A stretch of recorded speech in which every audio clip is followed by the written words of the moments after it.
Let's first start with the MSG method. How the MSG method works. What does the MSG method stand for? So the MSG method stands for major session gap. It takes advantage of the gap between the major sessions because there's a small tiny gap that gives us a lot of information. You can buy now, it's way too high. You want to buy at the target.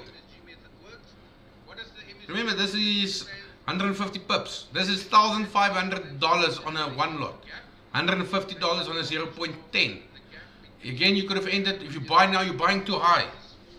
This was a zone. You see the rejection of the golden zone, so you buy. And this is your main target.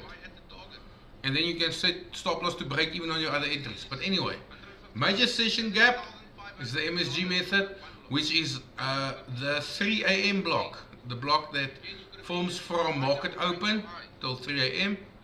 which is this one. Okay. So let's go through them. I'm gonna pick a random day. Let's pick a random day. Let's pick this one, 17 December. Let's pick the 17 December. Okay. Very, very nice what we have here. This is the MSG block. You see it completes it at 3 a.m. Look at the timestamp down at the morning, 3 a.m. at the bottom. It breaks out, comes back to high risk, and it goes and it sweeps the high, which is our TP1. Runners to break even.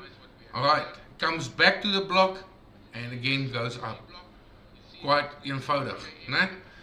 But every person has their own financial situation.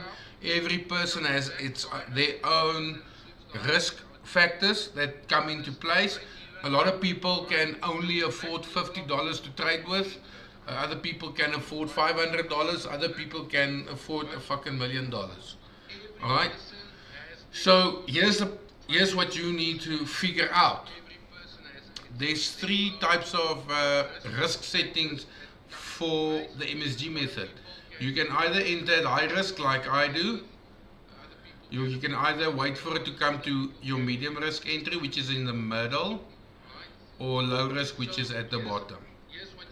So unfortunately, if you have a $10 account, you can't enter in the middle. You can't enter here because your stop loss is below the block. So sometimes if you're a medium risk taker or a low risk taker, we only want to risk like $5, you will get left behind sometimes. Okay? So pretty straightforward, né? Let's go to a previous one. And this is a nice example to have. Broke out to the downside first, then came back all the way up. This is why it's nice to have about a $10 to $15 stop loss above your block. Okay, price only moved 1.3 to 1.7, $4 above the block.